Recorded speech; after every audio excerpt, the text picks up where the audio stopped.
So yun mga igan, titest muna natin tong kanilang plug. So ito muna ang ating titestingin kung mayroong continuity.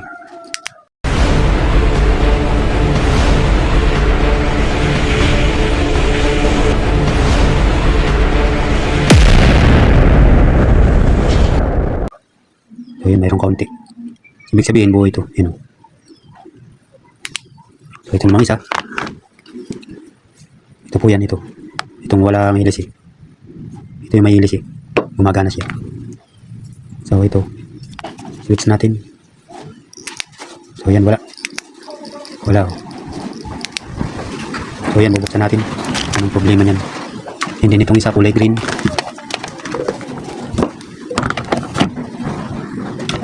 Itong kulay green.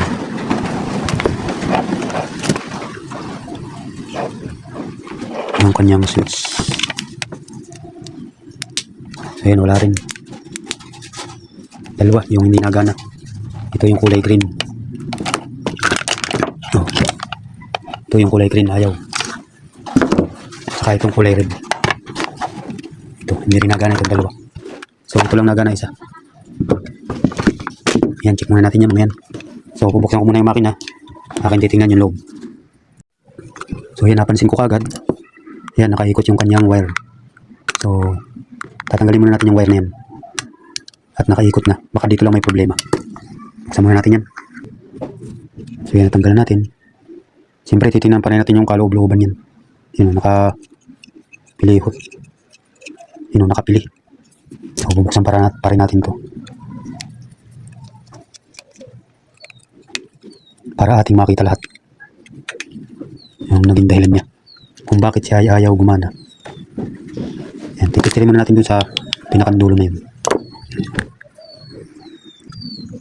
So yan, nakita ko na ang dahilan kung bakit walang power. Yan o, putol. Putol yung kulay blue.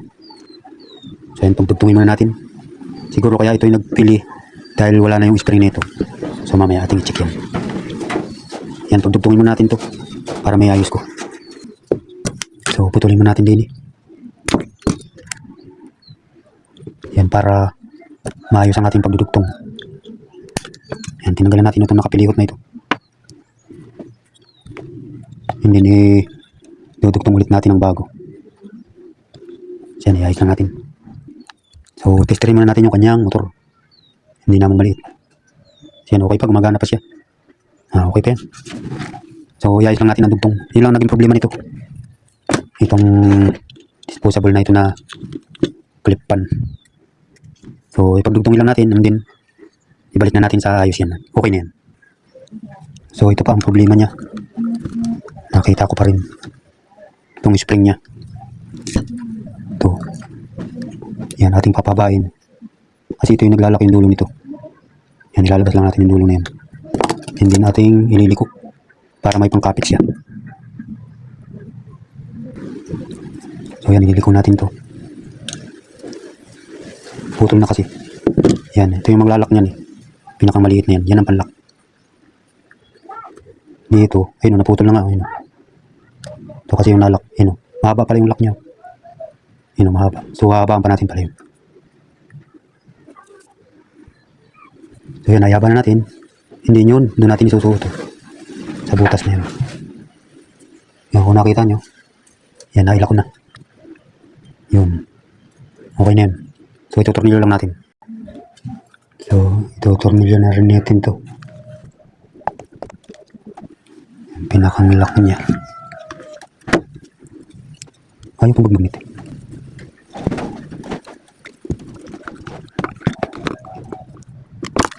Ayan, nailak na natin. So bago natin isara lahat, testingin muna natin kung siya ay gagana na. So isaksak natin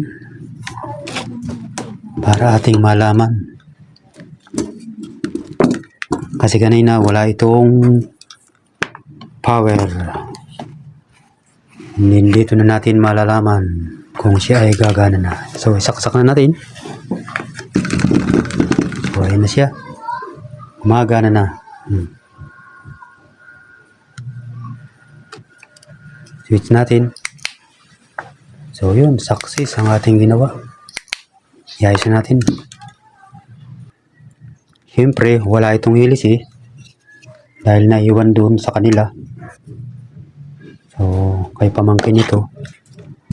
Pero okay na to. So, testing natin ulit.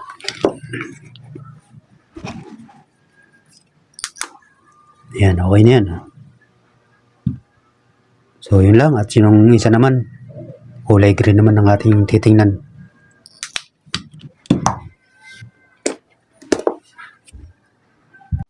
So, yan. Itong kulay green naman. Ito muna ang ating bubuksan. Itong liig na ito.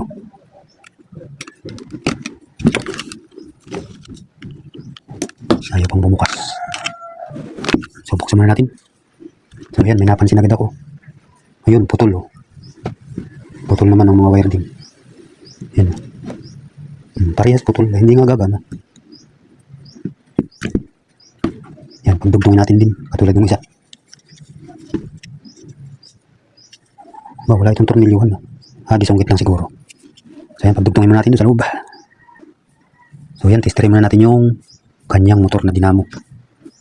Pag pamalo yan, buhay pa yan. Yun, okay pa. Lakas pa. So, ibig sabihin yung wire din ang naputol. Kaya pagdugtungin natin uli yan. Yan, putol kasi. Oh. So, yan, nakikabit na natin. Ilagay na natin ito. So, wala siyang tornilyo. Nakadikit lang.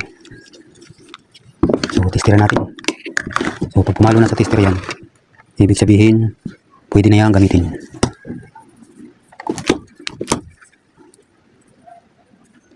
Switch natin. Yung gumalaw na.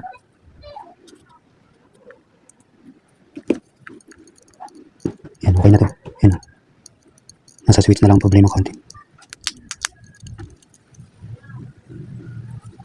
Yan, okay na yan. So, yun, nakapit na natin. So, dito naman walang problema. Kasi buo pa naman yung kanyang spring. Sige pa na natin.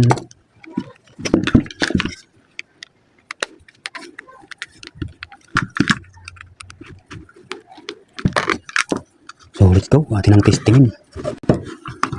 Kung siya ay gagana na.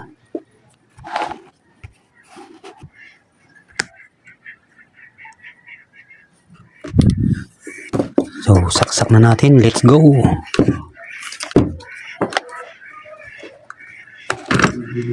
So, ayan. Okay na siya.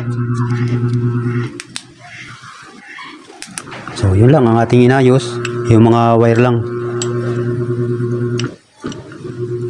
So, lalagyan na lang natin ng hélice. Kasi ito ay nakatapon-tapon na. Itong isang ito. Nakita ko kanina dun sa basurahan. So, pag may napupulo tayo ay nanghihinayang. Kaya yan, okay pa. So, may mapapakinabangan pa natin. Hahanapan ko na lang siya ng hélice. So, yun lang. So, ito palang isa. Mayroong hélice pala ito. Kakabit na natin. Kala ko yung wala. Mayroon pala.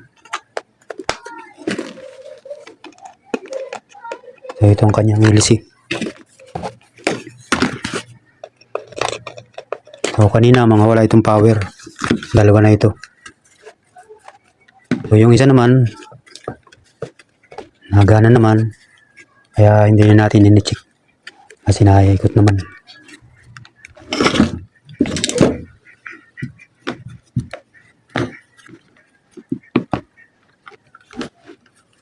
So, yan. Testing na natin ito ulit. Saan ito?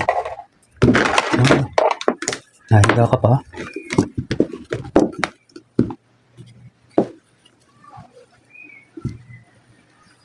Okay, saksak natin din. And then switch natin. So, yan. Okay. Nagana na siya. Yan. Basta mga ganitong portable, ito'y nagagamit pa. Naayos pa. So, yun lang. Thank you.